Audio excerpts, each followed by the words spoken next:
Hello all my dear students, बेटा आप सभी का मेरे यूट्यूब चैनल पे बहुत बहुत स्वागत है। और इससे पहले कि आज की क्लास को मैं स्टार्ट कर दूं, मैं बताना चाहूँगा कि ऑलरेडी बेटा मैं इन्विटेशन एंड रिप्लाईज पे वीडियो में बना चुका हूं। तो वो सारे बच्चे जो इस टॉपिक को प्रिपेयर करना चाहते हैं, बट आपने अगर अभी इस टॉपिक को प्रिपेयर नहीं किया है तो आप लोग चैनल की प्लेलिस्ट पे जाएं या ऊपर आई बटन पे क्लिक करेंगे तो आपको ये वीडियो मिल जाएगी, वहां से आप इसकी प्रिपरेशन कर सकते हैं। साथ ही साथ रिपोर्ट राइटिंग का एक बहुत अच्छा कंटेंट मैंने तैयार करके यूट्यूब पर डाल दिया है, तो आप लोग प्लीज उस वीडियो को जरूर देखें। अब आज हम लोग बात करने जा रहे हैं लेटर राइटिंग टॉपिक के बारे में और देखेंगे किन वो पॉइंट्स है जिनको आपको ध्यान रखना पड़ेगा जिससे कि आप इजीली ये 5 मार्क्स अपने अपकमिंग एग्जाम में गेन कर पाए। विदाउट डिले चलिए इस सेशन को स्टार्ट करते हैं। और हाँ, जो भी बच्चे नए हैं आप नीचे दिए गए सब्सक्राइब बटन पर क्लिक करके चैनल को सब्सक्राइब जरूर कर लीजिएगा जिससे कि आपको रेगुलर नोटिफिकेशन मिलते रहें और कोई भी वीडियो आप कोई भी क्लास आपको स्किप ना करने पाए। तो स्टूडेंट्स, इस बार एग्जाम में आप लोगों को लेटर राइटिंग की अगर मैं बात करूं तो वो 5 नंबर का आने वाले 5 मार्क्स आपको मिलने वाले हैं। सबसे पहले जान लेते हैं कि 5 मार्क्स का क्लासिफिकेशन कैसे होगा। सो आपको जो 1 मार्क्स बेटा मिलेगा वो आपको फॉर्मेट का मिलेगा, यानी कि आपको मालूम होना चाहिए किस फॉर्मेट को आपको फॉलो करना है।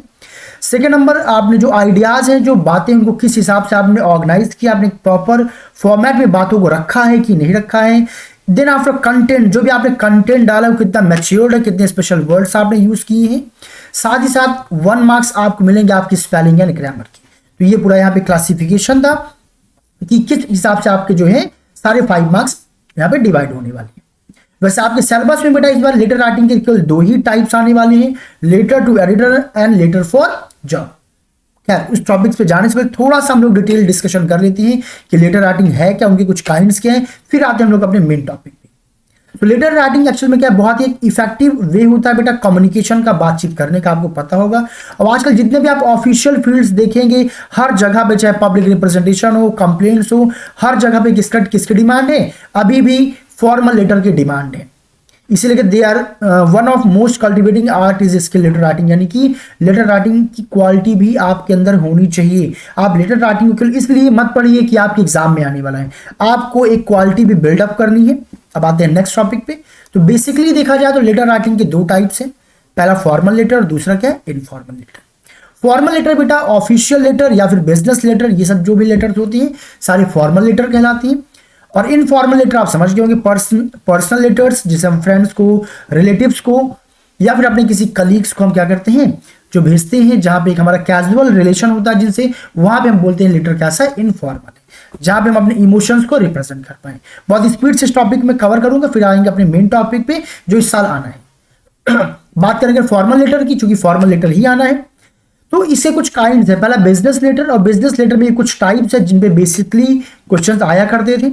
Then after second is official letter. Official letter में ये सारे जो लेटर्स हैं किसमें आते हैं, ऑफिशियल लेटर्स में आती हैं। इनको भी आप जानिए, नॉलेज आपके पास होना जरूरी है, आप इसका स्क्रीनशॉट ले सकते हैं। अब आगे हम लोग अपने मेन पेज पे जिसकी हमें क्या करनी, तैयारी करनी।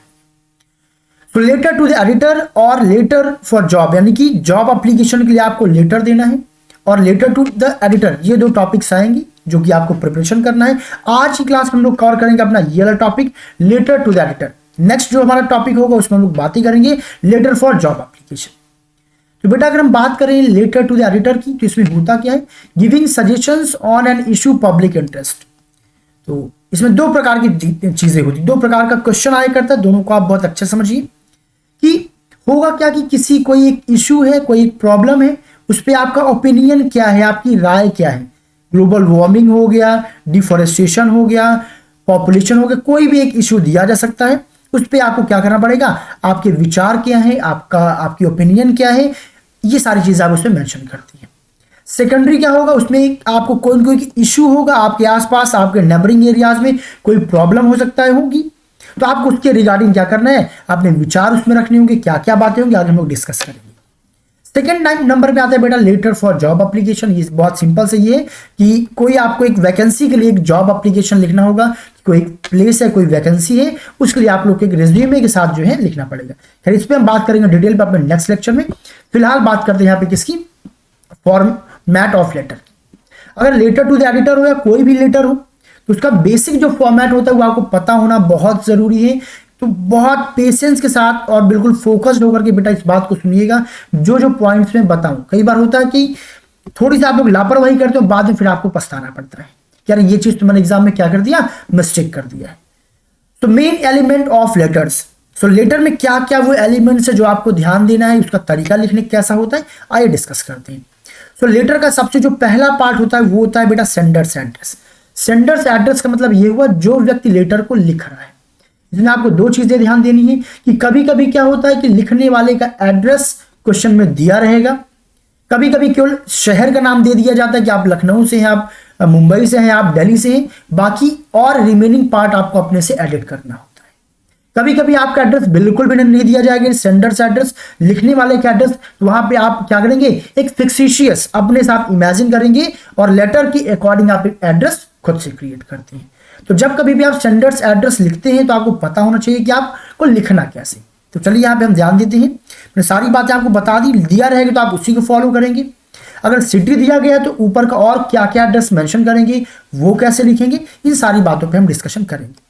तो देखिए सबसे पहले हम बात करें बेटा, तो ये एड्रेस आपका लिखा कहाँ जाता है, आपके पेज का जो बिल्कुल लेफ्ट साइड जो किनारे का जो एरिया होगा, अलाइनमेंट होगा, वहां पे आप लिखते हैं। और सबसे पहले आप अपना हाउस नंबर लिखते हैं या लेन नंबर लिखते हैं। अगर क्वेश्चन में दिया गया तो आप उसको प्रॉपरली फॉलो करिए, नहीं दिया गया तो आप सिंपली क्या करिए, कुछ भी लिख दीजिए, जैसे 53/243। देखिए ये मैंने लिखा, इसका लिखने का मतलब क्या है, इसके लिखने का मतलब ये है कि आप सिंपली बता रहे हैं कि जिस लेन नंबर पे आप रहते हैं उसमें 243 जो है मकान बने और आपका मकान नंबर कौन सा है, 53 है। फिर डैश करके आप ABC कुछ भी कर सकते हैं। ये क्या बताता है, ये लेन नंबर बताता है। पहले आप ऐसा कुछ भी लिख दीजिए, बिल्कुल भी आपको सोचना नहीं है। मान लीजिए एड्रेस में केवल न्यू दिल्ली दिया गया और कुछ भी नहीं दिया गया है, तो आप 53, अब इसके नीचे आप क्या करिए, आप अपने मन से कुछ भी जो है क्या करिए, एक कोई नगर का नाम, आपको कुछ नहीं याद रहा, आप अपनी कॉलोनी, अपने वार्ड का नाम लिख दीजिए। और बाद में बस याद रखना कि एंड में आपको सिटी का नाम वही रखना। जैसे मेरे दिमाग में फिलहाल राजीव आ गया तो मैंने लिख दिया राजीव नगर। आई होप आप मेरी बात समझ पा रहे होंगे। फिर इसके ठीक नीचे मैंने क्या लिख दिया, न्यू दिल्ली। न्यू दिल्ली मैंने क्यों लिख दिया, अब मुझे पता नहीं कि दिल्ली में ये सिटी, ये जगह, ये एरिया है भी कि नहीं, बट ये तरीका होता है लिखने का। आप इस तरीके से कम 3 लाइंस को फॉलो करेंगे। और इस साल का जो अपडेट है उसमें एक चीज आपको ध्यान रखना है बेटा कि आपको पिन कोड भी मेंशन करना होगा। जैसे आप न्यू दिल्ली लिखेंगे, न्यू दिल्ली के बाद आप क्या करिए, आप कोई भी टेंटेटिव आप 6 डिजिट का पिन कोड, कितने डिजिट को, 6, तो आप 600952, मेरे दिमाग में बस ऐसे रैंडमली आ गया, मैंने लिख दिया। बट आप चाहें तो आप किसी एक जगह का पिन कोड याद भी कर सकते हैं। तो एक तरीका होता है सेंडर्स एड्रेस लिखने का। अगर वो दिया गया है तो आप उसी को फॉलो कर लीजिए। अगर मान लीजिए शहर का केवल नाम दिया गया है तो ऊपर क्या करिए, आराम से अपना हाउस नंबर लिख दीजिए। कैसे लिखते मैंने तरीका से बता दिया। फिर कोई भी अपने से एक नगर इमेजिन कर लीजिए, गांधीनगर, राजीव नगर, अशोक नगर, कोई भी आप नगर जो है, सुभाष चंद्र बोस नगर, कुछ भी आप इमेजिन कर लीजिए। फिर एंड में क्या करिए, आप उस सिटी को मेंशन कर दीजिए। ओके एवरीवन, तो ये तरीका था जिसको आपको दिमाग में रखना है क्या करने के लिए, जब आपको सेंडर्स एड्रेस लिखना होगा। ओके एवरीवन, अब इसके बाद हमें क्या लिखना है, अब हम चलते हैं अपने नेक्स्ट पेज पे और देखते हैं। इतना लिखने के बाद सेकंड नंबर पे आपको लिखना होता है डेट, यानी कि आपने सेंडर्स एड्रेस लिख दिया, एक लाइन का आप स्पेस देंगे, एक लाइन के स्पेस देने के बाद आप लिखेंगे डेट। ध्यान दीजिएगा डेट आपको लिखना कैसे, जिस दिन आपका एग्जाम होगा, जिस दिन आप इस लेटर को लिख रहे होंगे। मान लीजिए कि आपका एग्जाम 24 फरवरी को है तो आप क्या मेंशन करेंगे, 24 फरवरी मेंशन करेंगे, कॉमा, फिर क्या करेंगे, जो ईयर चल रहा होगा वो ईयर आप क्या करेंगे, मेंशन कर देंगे। एक बात का विशेष आपको ध्यान देना है कि जो मंथ्स का नेम है बेटा, वो मंथ का नेम कभी भी आप एब्रीवेटेड फॉर्म में नहीं लिखेंगे। जैसे मान लीजिए अभी जनवरी चल रहा है तो आप जैन नहीं लिखेंगे। लेट्स सपोज जिस डेट पे मैं ये रिकॉर्ड कर रहा हूं, आज ये 7th of जनवरी है, तो 7th जैन नहीं लिखूंगा, 7th जनवरी मुझे पूरा लिखना होगा, फिर कॉमा लगाना होगा और फिर जो है मुझे ईयर लिखना होगा। ये तरीका होता है डेट को लिखने का। यहां पे एक चीज आप ध्यान ये दे सकते हैं, आप चाहें तो डेट को सेंडर्स एड्रेस के ठीक नीचे जो लाइन है वहां पे लिख सकते हैं, या आप चाहें तो वहां पे एक लाइन के स्पेस भी दे सकते हैं। हाँ, एक पॉइंट और ध्यान दीजिएगा जो कि आपको ऊपर के एड्रेस में ध्यान देना है। जब कभी भी आप एड्रेस लिख रहे हैं, देखिए तो कहीं भी एंड में आपको कॉमा वगैरह बिल्कुल भी यूज नहीं करना है। आई होप ये बात आपको समझ में आ गई। देखिए यहाँ पे one must not use comma at the end of each line. Lines के एंड में आपको कहीं भी कॉमा या फुल स्टॉप जैसी कोई चीज यूज नहीं करनी। ओके, बहुत ध्यान से सुनिएगा, कहीं पे भी आपको अपना मन भटकाना नहीं है। एक एक पॉइंट बहुत इंपॉर्टेंट होता है आपको पूरे मार्क्स लाने के लिए। अब आपने डेट लिख लिया। अब डेट लिखने के बाद अब आपको लिखना होगा रिसीवर्स एड्रेस। अब अच्छी बात यहां पे ये कि इस बार आपके पास 2 ही लेटर आ रहे हैं, एडिटर को लिखने के लिए या फिर रेज्यूमे। रेज्यूमे वाली बात हम करेंगे बाद में, यानी जॉब के लिए। अभी हम एडिटर की बात करें तो एडिटर में आप सिंपली आपको कुछ नहीं करना है, सीधा रिसीवर्स एड्रेस में आप सबसे ऊपर क्या डालेंगे, द एडिटर। एक चीज का भी चीज ध्यान देंगे कि यहां पर जैसे ही आप डेट लिखेंगे, डेट लिखने के बाद बेटा आपको एक लाइन का स्पेस देना है, you will give space of 1 line. फिर आपको द एडिटर लिखना है, फिर लिखना द हिंदुस्तान टाइम्स। यहां पे देखिए ये वो न्यूज़पेपर जिसके एडिटर को आप लिख रहे हो। अच्छा, जरूरी नहीं कि आप द हिंदुस्तान टाइम लिखो, अगर आपको पेपर का नाम नहीं दिया गया तो आप the Hindustan times, the times of India, the Hindu, कोई भी आप पेपर का नाम लिख सकते हो। यहाँ पे कई बार बच्चे बहुत मिस्टेक करते हैं, जब कभी मैं कॉपी चेक करता हूँ मैं देखता हूँ इतना बताने समझाने के बाद भी कई बार बच्चे गलती करते हैं। रीजन क्या होता है कि आप बातों को ध्यान से सुनते नहीं है जब आपके सब्जेक्ट टीचर बेटा पढ़ा रहे होते हैं। तो प्लीज बहुत अटेंटिव होकर के बात को मेरे सुनिएगा। पहले आप एडिटर लिखेंगे, कंपलसरी है।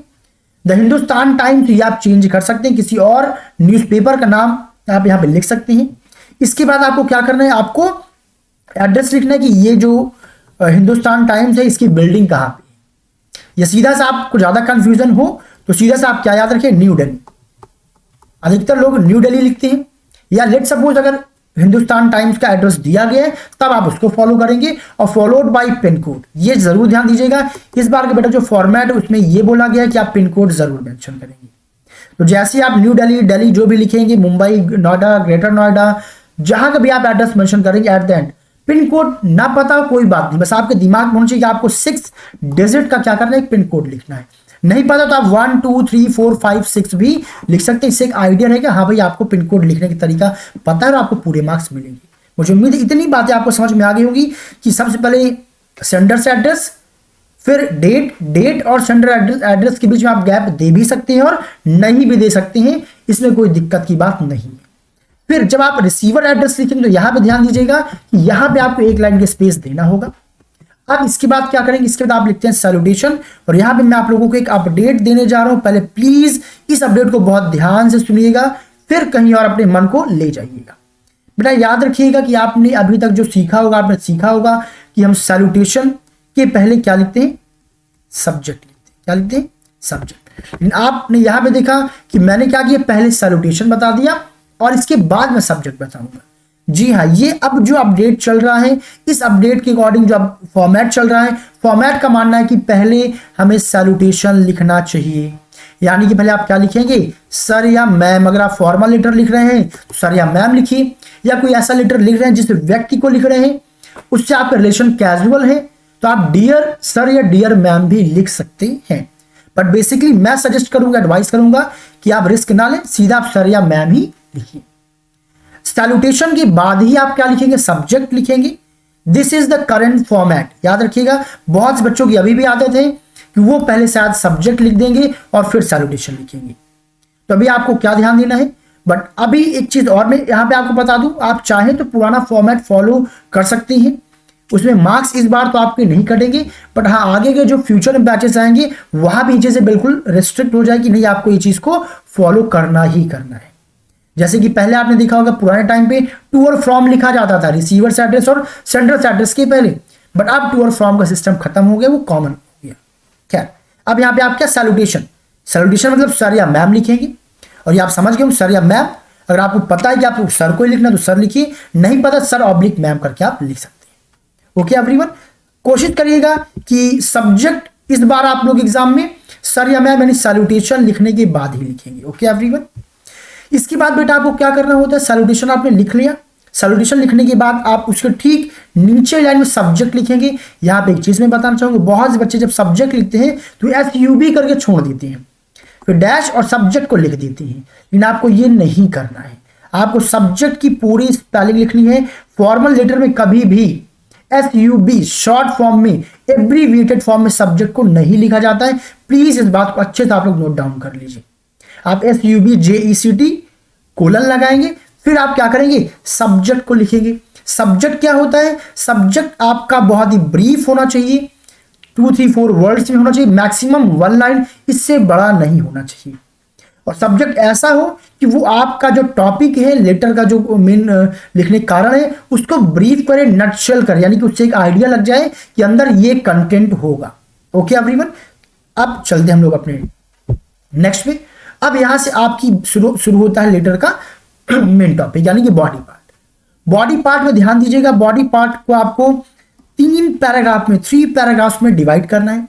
पहला पैराग्राफ बेटा आपको क्या होगा, that will be introduction, introductory paragraph sentence, यानी पहले सबसे पहले आप इंट्रोडक्शन लिखेंगे, यानी कि वो जो लेटर लिख रहे हैं आप हल्का सा 2 से 3 लाइन का आप इंट्रोडक्शन देंगे कि वो लेटर है किस बारे में, किस मैटर के बारे में, किस इशू के बारे में, हल्का सा ब्रीफ जो है डिस्कशन दी थी।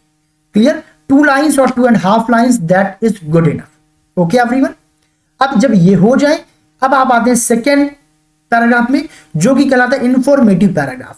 इंफॉर्मेटिव पैराग्राफ में क्या होता है कि अब आप बात करते हैं अपने मैटर के बारे में, इशू के बारे में, डिटेल में आप चर्चा करते हैं कि ये दिक्कत है, ये समस्या है, या फिर ये मेरा ओपिनियन है, ये मेरा विचार है। इन सारी बातों को आप कहाँ रखते हैं, सेकेंड पैराग्राफ में रखते हैं। अब बात करें थर्ड पैराग्राफ। थर्ड पैराग्राफ यानी कंक्लूडिंग पैराग्राफ सेंटेंस, यानी कि कंक्लूजन। अब कंक्लूजन में आप क्या लिखते हैं कि उस लेटर को आपने जो लिखा है उसके पीछे आप क्या लिखेंगे, आपका होप क्या था, आप क्या रिक्वेस्ट करना चाहते हैं, क्या कमेंट करना चाहते हैं, या फिर आपकी क्या डिमांड है। इन सब बातों को आप लोग लिखते हैं तीसरे पैराग्राफ में। मुझे उम्मीद है इस बात को आप अच्छे समझ गए होंगे। इन सारी बातों को आपको याद रखना है, तभी जाकर के आप वो 5 आउट ऑफ 5 वाले ग्रेड में पहुंच पाएंगे। पहले में इंट्रोडक्शन 2.5 लाइन और 3 लाइन मैक्सिमम। फिर इंफॉर्मेटिव पैराग्राफ आपका बड़ा हो सकता है 4 लाइन 5 लाइन्स, कम से कम आप ले जाइए। इसका जो आपका कंक्लूडिंग पैराग्राफ वो भी थोड़ा सा छोटा होना चाहिए, 2 lines, that is good enough. इससे ज्यादा आपका कंक्लूजन वाला पैराग्राफ नहीं होना चाहिए।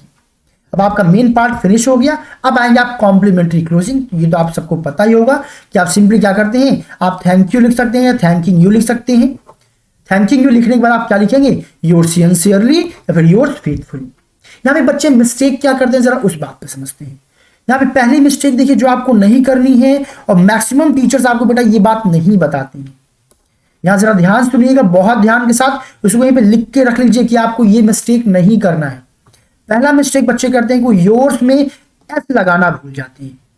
कहीं आप भी तो नहीं भूलते हैं, अगर भूल जाते हैं तो अब से मत भूलिएगा, इसके मार्क्स आपके कट सकते हैं। दूसरी बात आपको क्या याद रखनी है, जो सिंसियरली या फेथफुली जो दूसरा वर्ड आप यूज करते हैं ये कभी भी कैपिटल लेटर में नहीं होना चाहिए, ये स्मॉल लेटर में ही होना चाहिए। ऑलराइट एवरीवन, और इसके बाद एंड में कभी भी कॉमा या फुल स्टॉप वगैरह का इस्तेमाल आपको नहीं करना है। तो यहां पे हमने पूरे फॉर्मेट की बात की। सबसे पहले सेंडर्स एड्रेस, फिर डेट, फिर 1 लाइन का स्पेस, फिर आप लिखेंगे रिसीवर्स एड्रेस, फिर आपको लिखना है सैल्यूटेशन, फिर सब्जेक्ट की बात 1 लाइन के स्पेस। बॉडी पार्ट होगा आपका 3 भाग में, इंट्रोडक्टरी, डिटेल एंड कंक्लूजन। फिर आप आएंगे थैंकिंग यू, और फिर लिखेंगे योर्स सिंसियरली या yours faithfully and so on truly, वगैरह कोई भी आप एक एक्सप्रेशन यूज कर सकेंगे। और एंड में फिर आपको क्या था, नहीं। अब यहां पे जरा बहुत ध्यान सुनिएगा, यहां पे भी एक अपडेट है सीबीएसई बोर्ड की तरफ से जो आपको इस बार फॉलो करना है। सबसे पहले आप क्या करेंगे, योर्स फेथफुली या सिंसियरली के बाद आप अपना कंप्लीट नेम लिखेंगे, यानी कि with your designation, sorry with your surname. आप अपने सरनेम के साथ क्या करेंगे, अपना पूरा नाम लिखेंगे। अब अगर आप कॉमनली एज अ पर्सन लिख रहे हो तो एज अ कॉमन पीपल लिख रहे हैं तो सिंपली आप केवल अंकिता या अंकिता, जैसे मैंने एग्जांपल यहां पे लिया हुआ है, तो इतना लिख करके छोड़ सकते हैं। लेकिन आप किसी पद पे हैं, किसी विशेष डेजिग्नेशन पे हैं, तब आप क्या करेंगे, सबसे पहले अपना नाम के ठीक नीचे आप अपना डेजिग्नेशन लिखेंगे, और सबसे लास्ट में आप लिखते क्या लिखते हैं, अपना सिग्नेचर करते हैं बेटा। अच्छा, सिग्नेचर में आप वीआईपी सिग्नेचर अपना नहीं करेंगे, सिंपली आपका जो पूरा नेम है उसमें केवल आपको जो फर्स्ट नेम है, जो मेन है, केवल उसको लीजिए। जैसे अंकिता चक्रवर्ती, इन्होंने सिग्नेचर क्या की, केवल अंकिता। इस बात का आप लोग प्लीज विशेष ध्यान दीजिएगा। बहुत एडवांस खुद से कुछ अच्छा करने की कोशिश मत करिएगा, नहीं वही चीजें कभी कभी आपको परेशान कर देती है, आप ओवर रूल कर जाते हैं। तो आपको कोई भी डेकोरेटेड ऑर्नामेंटेड सिग्नेचर नहीं करना है, बहुत ही कैजुअल फॉर्म में अपने नाम का पहला वर्ड या जो नाम दिया होगा, या फिर जो भी फिक्सिशियस नाम आपने सोचा होगा, या फिर जो भी XYZ आप कर सकते हैं, आप उसको अप्लाई कर सकते हैं। ओके एवरीवन, तो ये था फॉर्मेट जो आपको फॉलो करना होगा बेटा। अब चलिए देखते हैं कि किसी एडिटर को जब आप लेटर लिखेंगे जो कि इस बार एग्जाम में आना है, कैसे कैसे लिखेंगे, वो कौन कौन से पॉइंट जो कॉमन होंगे सभी लेटर्स के लिए, जिनको आपको रट करके रखना है। ओके एवरीवन, और हाँ प्लीज अगर वीडियो आपको यूजफुल लग रही हो तो प्लीज बेटा इसे ज्यादा से ज्यादा आप लोगों को शेयर करिए अपने दोस्तों के साथ में। चैनल को नहीं सब्सक्राइब किया तो तुरंत सब्सक्राइब कर लीजिए, जिससे कि हमारा जो प्लान चल रहा है, हमारी जो क्लासेस चल रही है, पूरे जनवरी में मेरी प्लानिंग होगी आपका सिलेबस फिनिश करके फरवरी में हम लोग बढ़िया से प्रैक्टिस करेंगे और प्लानिंग करेंगे 95+ स्कोर करने की। ओके एवरीवन, चलिए अब देखिए बात अगर करें बेटा लेटर टू द एडिटर, हम एडिटर को लेटर लिखते क्यों हैं? तो लेटर को जब हम एडिटर को लिखते हैं वहां पे दो बातें होती हैं, इन्हीं दो कारणों की वजह से लिखा जाता है और यही दो कारण आपके एग्जाम में आएंगे। अच्छे से सुनिएगा और देखिएगा किस कारण को किस हिसाब से आपको लिखना है, यह आना बहुत ही ज्यादा जरूरी है और यहीं पे बच्चे गलती करते हैं, उन्हें पता ही नहीं होता कि लेटर को स्टार्ट कैसे करना है। तो पहला होता है बेटा एक्सप्रेस एन ओपिनियन, यानी कि कोई एक समस्या होगी जो आपको लग रहा होगा भाई ये समस्या बहुत बड़ी है, इस पे हमारा आपके मन में कोई राय आ रहा होगा, आप कुछ कहना चाह रहे होंगे, एक पब्लिक से ऑडियंस से उनका अटेंशन पाना चाह रहे होंगे, किसी अथॉरिटीज का अटेंशन पाना चाह रहे होंगे। तो एक होता है एक्सप्रेस एन ओपिनियन, हो सकता है डिफॉरेस्टेशन पे हो, आपके एरिया में कहीं पे वाटर लॉगिंग हो रही हो, ऑलराइट, कहीं पे आपकी सड़कें बहुत बेकार हो रही हो, तो कई प्रकार की समस्या, डिफॉरेस्टेशन हो गया, कोई पॉपुलेशन हो गया, कोई नेचर पे बेस्ड कोई इश्यूज हो गए, तो कोई एक इशू होगा जिसपे आपको क्या करना, जैसे वुमेन एम्पावरमेंट हो गया, इंपॉर्टेंस ऑफ कंप्यूटर हो गया, कोई भी आपको एक टॉपिक दे दिया जाएगा उसकी इंपॉर्टेंस को आपको डिस्क्राइब करना होगा। दूसरा क्या होगा, दूसरे में आपको कोई ना कोई सोशल एक प्रॉब्लम होगी, कोई इश्यू होगा, कोई दिक्कत होगी जिसपे शायद लोगों का ध्यान नहीं जा रहा है, अथॉरिटीज का ध्यान नहीं जा रहा है, तो उनका ध्यान आकर्षित करने के लिए वो उस पर ध्यान दें, उसको ठीक कराएं, मजबूत कराएं जल्द से जल्द, या कोई स्ट्रिक्ट एक्शन लें। इन सब बातों को रखने के लिए दूसरे टाइप का करता है किसी सोशल प्रॉब्लम पे। दो ही प्रकार के आएंगे, इनमें से कौन सा आएगा चलिए डिस्कस करेंगे। अब देखिए value point to be kept in mind while drafting letter. अब जब इस प्रकार के लेटर को आप लिख रहे होंगे क्या क्या पॉइंट्स आपके दिमाग में होने चाहिए? रिफर द सिचुएशन, आप उस सिचुएशन को, जो व्यू पॉइंट जो आपको दिख रहा है, as you wish to highlight, यानी कि आप अपने विचारों को भली बात अच्छे से एक्सप्रेस करेंगे। दूसरा, इफ यदि it is a social problem, मान लीजिए कोई ऐसी चीज है जो सोशल वाली समस्या हो गई, कहीं पे सड़कें टूटी हुई है, कहीं पे पानी लॉगिंग बहुत ज्यादा हो रहा है, तो ऐसी कोई समस्या है, कहीं पे जो है बहुत बड़े बड़े ब्रेकर्स बने हुए हैं, उससे कहीं पे एक्सीडेंट, या पे कहीं पे नहीं बने हैं, रिक्वायरमेंट है, कोई भी एक इश्यू हो सकता है। अगर कोई ऐसा कोई है तो वहां पे आपको दो तीन चीजें ध्यान देनी होगी। पहली कि cause of the problem, problem का कारण क्या है आप उसको मेंशन करेंगे, ध्यान दीजिएगा। उसके बाद वो जो समस्या है उसका क्या प्रभाव है ये बात मेंशन करते हैं। और तीसरा सॉल्यूशन ऑफ द प्रॉब्लम, और एंड पे आप गाइड करते हैं, एडवाइस करते हैं, सजेस्ट करते हैं कि उस प्रॉब्लम की समस्या का समाधान क्या है। ये सारी बातें आप किस लेटर में मेंशन करेंगे? अगर कोई सोशल जो प्रॉब्लम है, इश्यूज है, उस पर आपको लेटर लिखने के लिए आया तब। ओके एवरीवन, अब एग्जांपल लेंगे दोनों का और समझेंगे किस हिसाब से आपको दोनों बातों को रखना है। जरूर देखिए, सुनिए, क्योंकि ये बेटा जब आप तक देखेंगे नहीं, समझेंगे नहीं, आपका दिमाग, आपका माइंड उतना मैच्योर नहीं हो पाएगा और फिर उस मैच्योरिटी के साथ आप आंसर नहीं दे पाएंगे। चलिए यहां मैंने देखिए एक एग्जाम्पल लिया हुआ है और ये एग्जाम्पल किस पे बेस्ड है? एक्सप्रेसिंग एन ओपिनियन, यानी इसमें कोई एक इशू है, उस इशू पे आपको क्या करना है? अपने विचार रखने हैं, आपका क्या मानना है, क्या होना चाहिए, क्या नहीं होना चाहिए। तो देखिए ये नेचुरल एक प्रॉब्लम है। The dwindling forest cover not only threaten the habitat of millions of species but endanger water resources। यानी यहां पे दिक्कत क्या है कि दिन प्रतिदिन क्या कौन घटते जा रहे हैं? जंगल घटते जा रहे हैं। जंगल घटने से जो डर है, उसके अंदर जो स्पीसीज कई प्रकार के प्राणी रहते हैं उनके लिए तो प्रॉब्लम है ही है, लेकिन साथ में केवल उनके लिए समस्या नहीं है, साथ ही साथ यहाँ पे एक और बड़ी समस्या किसकी हो रही है? वाटर रिसोर्सेस की। क्योंकि प्लांट्स नहीं होंगे, पेड़ पौधे नहीं होंगे तो बारिश नहीं होगी, और बारिश नहीं होगी तो पानी नहीं होगा। और आप समझ जाएंगे पानी क्या सबसे इंपॉर्टेंट इसेंशियल चीज होती है ह्यूमन लाइफ के लिए, किसी भी लाइफ के लिए सर्वाइव करने के लिए। तो ये समस्या कितनी बड़ी आप लोग खुद समझ सकते हैं। तो एज अ कंसर्न सिटीजन, आप एक बहुत ही अवेयर सिटीजन है, तो आपको क्या करना है?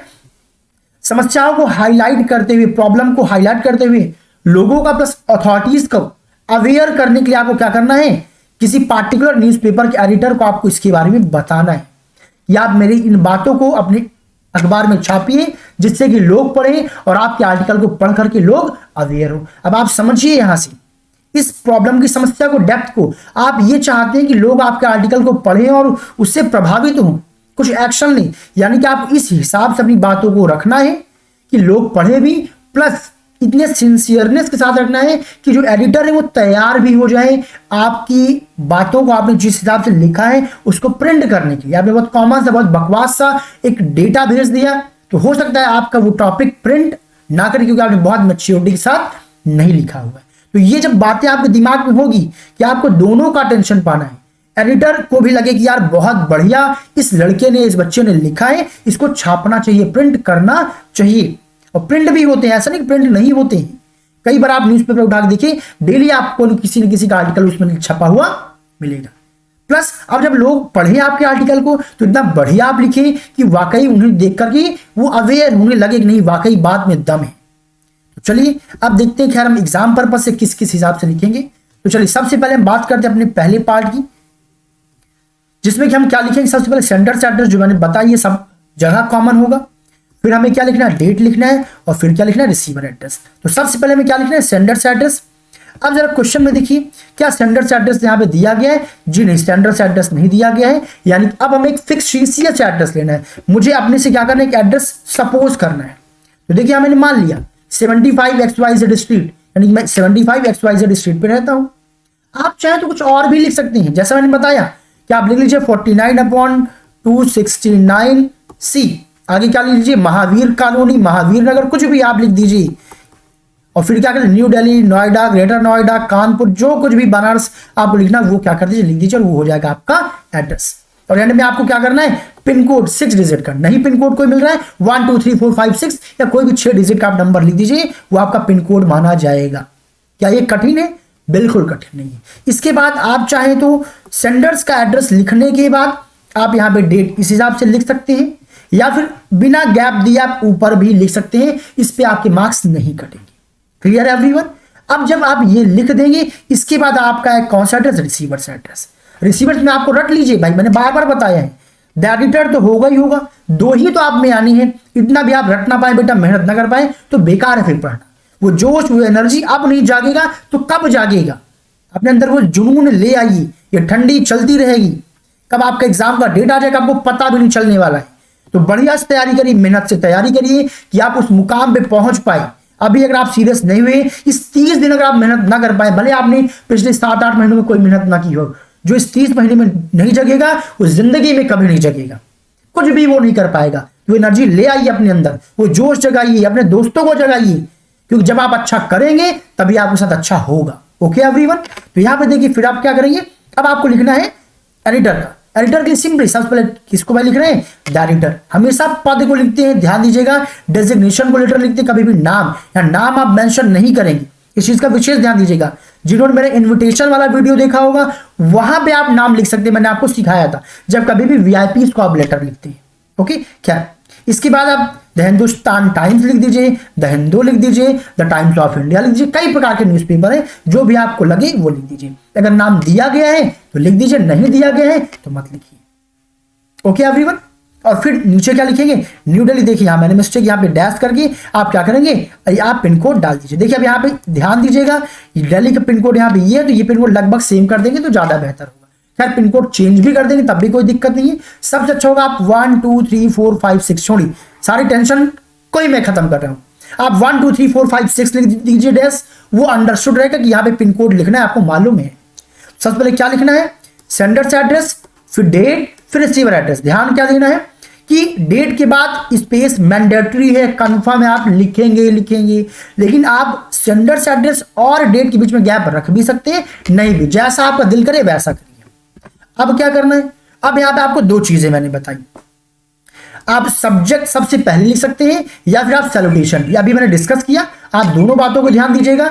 सब्जेक्ट हम यहां ने मेंशन कर दिया, पुराना फॉर्मेट है, आप चाहे सब्जेक्ट को मेंशन कर सकते हैं, या फिर आप चाहें तो आपका जो सैल्यूटेशन है कहा लीजिए आप ऊपर ले लीजिए। सैल्यूटेशन लिखने के बाद सब्जेक्ट लिखिए, या पुराने फॉर्मेट को फॉलो कर लीजिए, आपका दोनों सही होगा। बट मैं आप लोगों को सजेस्ट करूंगा, एडवाइस करूंगा कि आप लोग सैल्यूटेशन पहले करें और सब्जेक्ट बाद। अब देखिए सब्जेक्ट मैंने यहां पे क्या लिखा, छोटा सा लिखा, किस बात पे लिख रहा हूं मैं, ड्विंडलिंग फॉरेस्ट, कि जो पेड़ पौधे बहुत ज्यादा क्या हो रहे हैं, रिड्यूस हो रहे हैं, ये मेरा टॉपिक है। अच्छा डियर सर मैंने क्यों लगाया, हो सकता है जिनको मैं लिख रहा हूं मेरा उनका जो रिलेशन बहुत कैजुअल, ओके एवरीवन, तो मैंने यहाँ पे डियर सर लिख दिया, बट आप चाहे तो डियर को हटा सकते हैं, सिंपली आप सर करके कॉमा कर दीजिए, या सर ऑब्लिक मैम जो मैंने आपको सिखाया है आप वो करके लिख सकते हैं। Clear everyone? यानी कि अब यहाँ पे मुझे ख्याल से, मेरे ख्याल से आपको कोई कंफ्यूजन नहीं होना चाहिए सैल्यूटेशन में और सब्जेक्ट।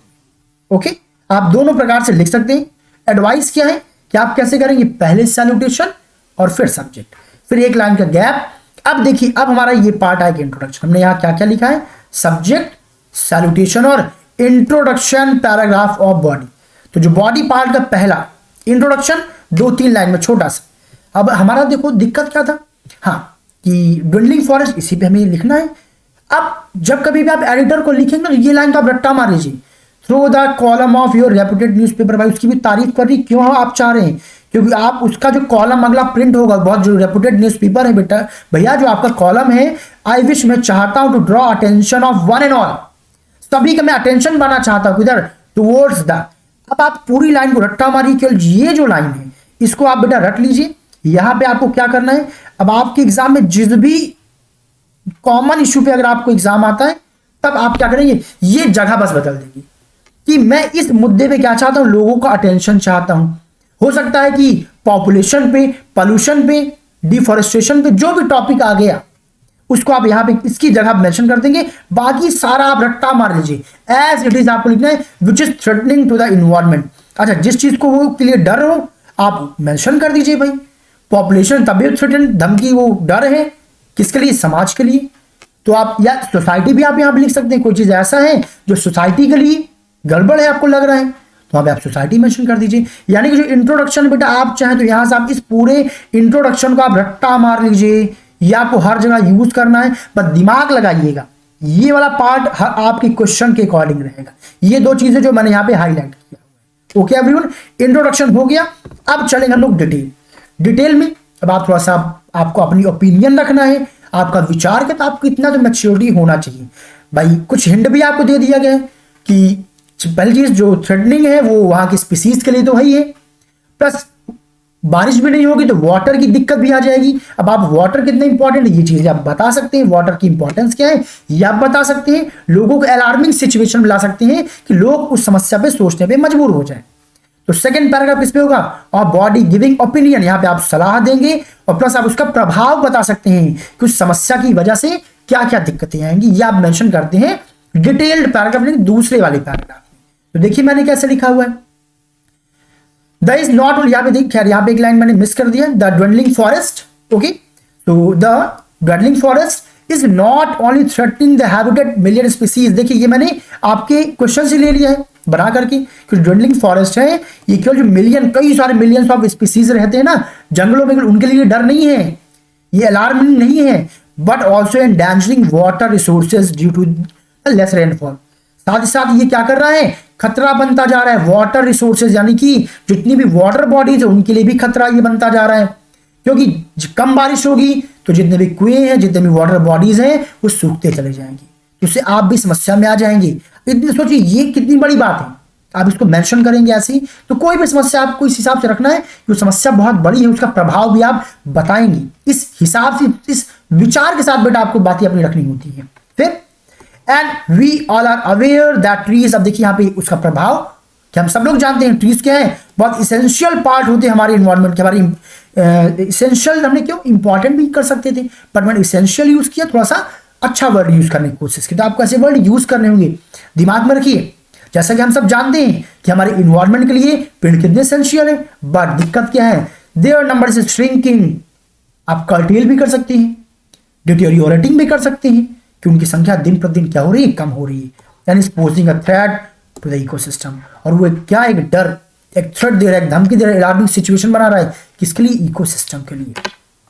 फॉरेस्ट आर गिवर्स, जंगल बहुत कुछ हमें देते हैं, दे प्रोवाइड मेडिसिन, हमें दवा भी देती हैं, रेन भी देती है, मोर एवर दे कॉज रेनफॉल, सब ज्यादा वो बारिश करवाते हैं, ग्राउंड वाटर लेवल जिससे क्या होता है, कम अप ऊपर आता है, यानी आप लोगों की का दिमाग, आप अटेंशन गेन कर रहे हैं इस पॉइंट की तरफ कि अगर ट्रीज नहीं होंगे, ट्रीज कटते जाएंगे तो बारिश नहीं होगी, और बारिश नहीं होगी तो किन किन जगहों पे उसका इंपैक्ट पड़ सकता है। तो ऐसे कोई भी इशू आपको दे दिए जाएंगे, इस हिसाब से आपको क्या करना है, सेकंड पैराग्राफ को आपको लिखना है। अब आता है आपका लास्ट पैराग्राफ, अब देखिए जो आपका कंक्लूजन वाला पैराग्राफ होता है, जो ओपिनियन वाले जो लेटर्स होते हैं, उसमें क्या क्या बातें आपको लिखनी होती है। आप वार्निंग लिख सकते हैं, जब क्या क्या दिक्कत होगी, अगर पानी नहीं मिलेगा तब क्या प्रॉब्लम होगी और स्थिति कितनी बुरी बन सकती है, आप उसको मेंशन करेंगे। हो सकता है हमें सऊदी अरब तरीके पानी जो है क्या करना पड़े, खरीद के पीना पड़ना शुरू हमें पड़ना पड़ेगी, सब चीजों को याद दिलाएंगे। प्लस उसका सोल्यूशन क्या है, जैसे यहाँ पे we should plant more and more trees and there must be some strict rule and we all should be aware over it, हम सबको अवेयर होना पड़ेगा। प्लस आपकी एक्सपेक्टेशन क्या है, आपकी अपील क्या है लोगों से, और प्लस कॉम्प्लीमेंट्री क्लोजिंग मैंने एंड पे किया हुआ है।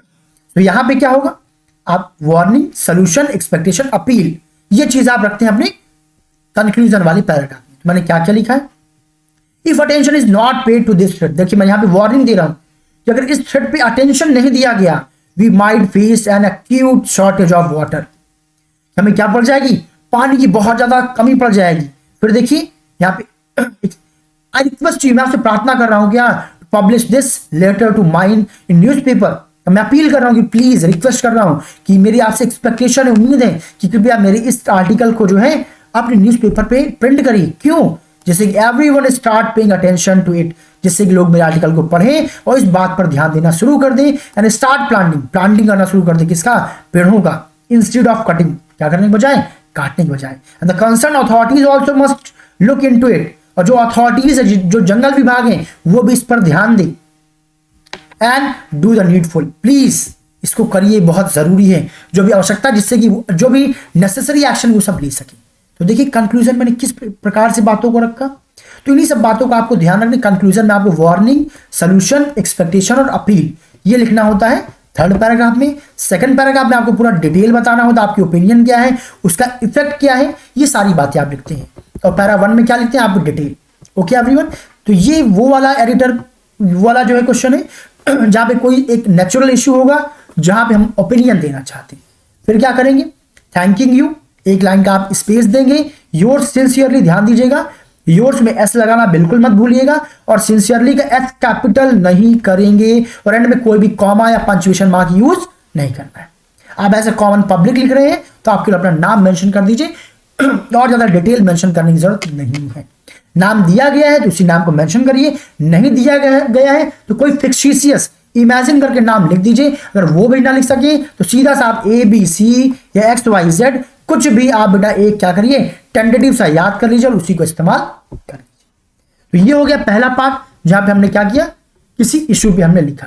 अब दूसरा part, example complaint against social. अब हमने यहां पे कौन सा दिया है कि कोई एक सोशल प्रॉब्लम है, हमारे नेबरिंग में, हमारे आसपास कोई दिक्कत है जिससे आम लोगों को प्रॉब्लम हो रही है, कोई इश्यूज है। अब मैं उसके अगेंस्ट क्या करना चाह रही हूं, कंप्लेन करना चाह रही हूं, और न्यूज़पेपर के माध्यम से मैं उस पर लोगों का अटेंशन पाना चाहती हूं या फिर चाहता हूं। उस पर आप क्या करेंगे, तो चलिए देखते हैं। तो यहां पर देखिए है क्या कि इशू क्या है कि road side vendors occupy most of the space on the road, disturbing the flow of traffic and causing difficulties even the pedestrians. Write letter to the editor, आपको एडिटर को लेटर ऑफ नेशनल डेली। अब ध्यान दीजिएगा बच्चे, यहां पे बहुत ज्यादा मिस्टेक करते हैं भाई। ये नेशनल डेली कोई भी न्यूज़पेपर नहीं है। यहाँ पे नेशनल डेली का मतलब ये है किसी न्यूज़पेपर को आप लिखिए तो आपको किसी न किसी न्यूज़पेपर का नाम लिखना चाहिए। मैं कई बार बोर्ड कॉपीज जब चेक करता हूं या फिर स्कूल की कॉपीज चेक करता हूं, मैं क्या पाता हूं, कई सारे बच्चे लिखेंगे द एडिटर नेशनल डेली। भाई नेशनल डेली नहीं लिखना है, नेशनल डेली मतलब कोई न्यूज़पेपर है जो फेमस है उसको लिखिए, जैसे कि द हिंदू या फिर द टाइम्स ऑफ इंडिया, जितने भी मैं यहाँ पे एग्जाम्पल्स ले रहा हूँ आप उनको यहाँ पे लिखिए, उनका नाम आना है। ओके, प्लस यहाँ पे आपको अपना ओपिनियन बताना है, प्लस सजेशन देना है, और मीन दिस प्रॉब्लम, जिससे कि समस्या का समाधान हो सके। अच्छा यहाँ पे देखिए यू आर रोहित और रचना 45 नवकेतन अपार्टमेंट लखनऊ, यानी कि यहाँ पे आपका एड्रेस पूरा दिया गया है। यानी कि यहाँ पे आपको क्या करना है, आपको अपना एड्रेस अपने से नहीं बनाना, ये चीज ध्यान दीजिएगा। अगर आपने यहाँ पे अपने से एड्रेस बनाया तो उसके नंबर आपके काटे जाएंगे। तो प्लीज बहुत ध्यान से इन चीजों को ध्यान दीजिएगा कि कहीं एड्रेस दिया तो नहीं है। कभी कभी हो सकता है ये एड्रेस ना दे, 45 नवकेतन अपार्टमेंट क्यों लखनऊ दे दे, तो ध्यान दीजिएगा ऊपर का जो एड्रेस जो मैंने छोड़ दिया है उसको आप अपने से कुछ भी एज्यूम कर लीजिए। 49/68 जो मैंने बताया, see this Nagar, Malviya Nagar, Lucknow, dash pin code आपको मेंशन करते हैं। क्लियर है एवरीवन? चलिए लिख आते हैं क्वेश्चन पे। तो सबसे पहले मैं क्या करूंगा, सेंडर एड्रेस लिखूंगा, फिर डेट लिखूंगा, फिर रिसीवर एड्रेस। मुझे पता है आपको पता चल गया वो कैसे लिखना है। तो ये देखिए मैंने लिख लिया भैया, सेम दिया कि हमने सेम कॉपी पेस्ट कर दिया। पिन कोड मैंने अपने से लिख दिया, आप भी 1 2 3 4 5 6 लिख दीजिएगा। फिर आपको डेट मेंशन करना है, आज 7 जनवरी है, तुम्हारे 7 जनवरी। यहाँ पे आप पूरा कंप्लीट 23 क्या करेंगे, 23 लिख देंगे।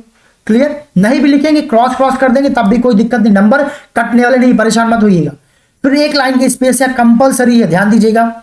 एडिटर लिखा तो मैंने यहाँ नेशनल डेली नहीं लिखा है, मैंने यहाँ पे क्या लिखा है, द हिंदुस्तान टाइम्स। यहाँ फिर से मैंने क्या किया है, पिन कोड मिस कर दिया, मैंने पिन कोड देखे डाल दिया 21 60 21, पता नहीं है कि नहीं, मैंने 6 रिजल्ट डाल दिया। फिर आप 1 2 3 4 5 6 भी लिख सकते हैं। क्लियर है एवरीवन, इतना मेरे ख्याल से रट गया होगा।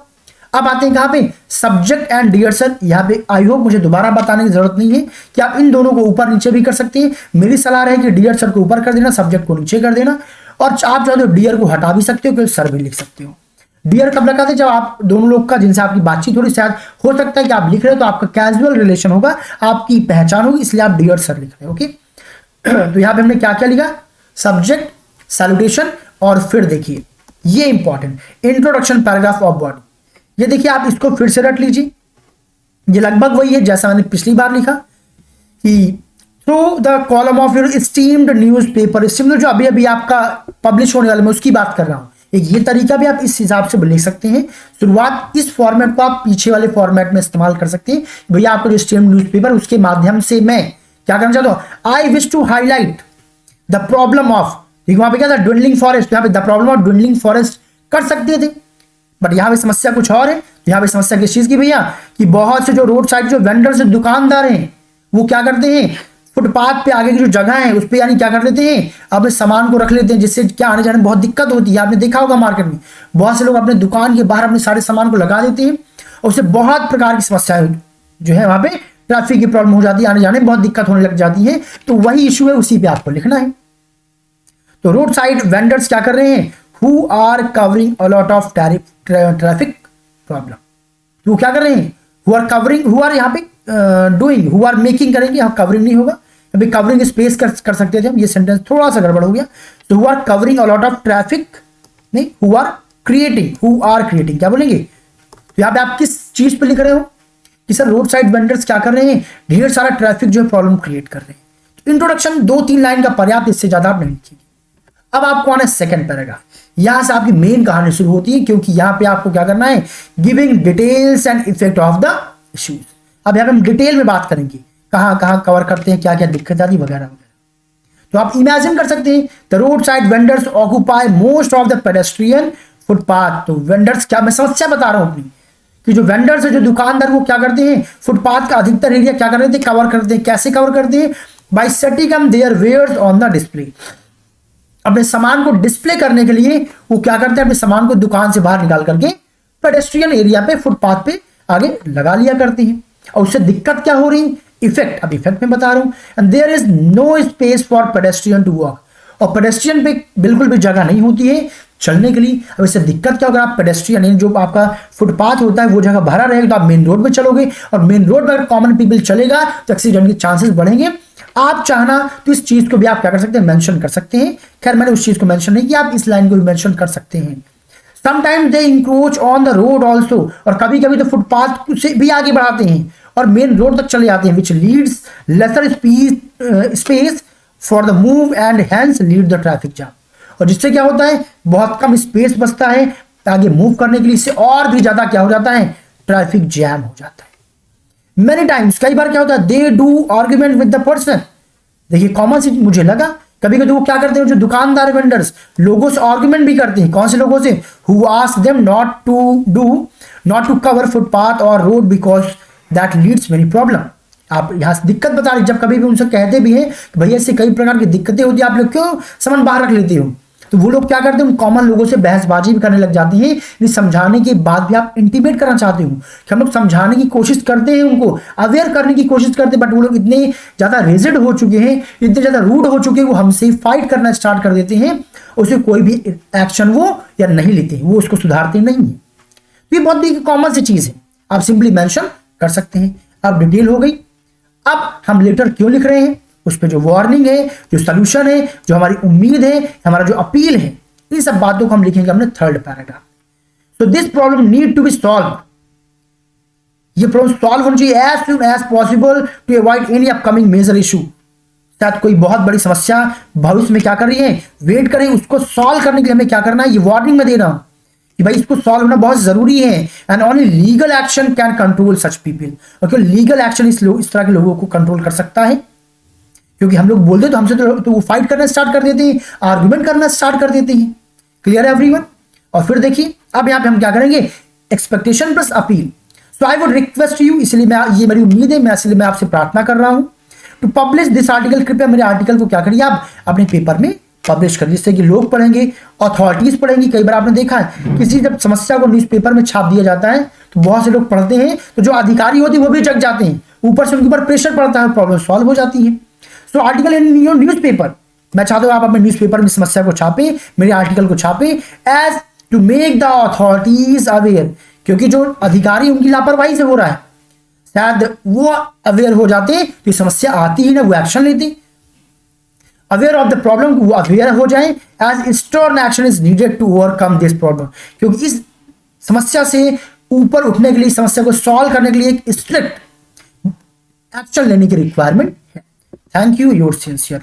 तो देखिए स्टूडेंट्स, किस हिसाब से मैंने क्या किया, आपको समझाया और किन किन बातों का आपको विशेष ध्यान देना है। आई होप ये जो मैंने प्रयास किया आप लोगों को समझ में आया होगा।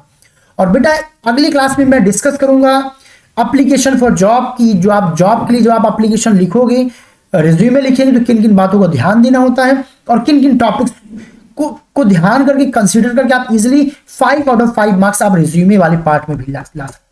Well with this class has been ended. I hope आप लोगों को बेटा क्लास समझ में आया होगा, जो भी मैंने समझाने की कोशिश की आपके दिमाग तक वो पहुंचा होगा। बट फिर भी कहीं भी कोई डाउट आया हो, कोई क्वेश्चन आपके दिमाग में चल रहा हो, simply you can put your comment, your questions in comment section, and definitely I will try my best to give answer of your questions. But yes, इसी उम्मीद के साथ मैं इस वीडियोस को अपलोड करता हूं कि आप लोगों को अच्छा लगेगा। आप अपने रिस्पॉन्स जरूर देंगे कि अच्छा लगा या बुरा लगा, कैसा लगा। प्लस अच्छा लगे तो प्लीज वीडियो को लाइक करिएगा, ज्यादा से ज्यादा आप लोग शेयर करिए, जिससे कि आपके जितने फ्रेंड्स हैं वो लोग भी आपके साथ इस वीडियो को देख पाए और मुझे मोटिवेशन मिलेगा कि ज्यादा से ज्यादा बच्चे इस वीडियो को देख रहे हैं, मेरा एफर्ट आप लोग को अच्छा लग रहा है। So with this, thanks for watching, keep learning with English vibes, but don't forget to do like, share and subscribe. Thank you so much everyone, see you soon with the next video.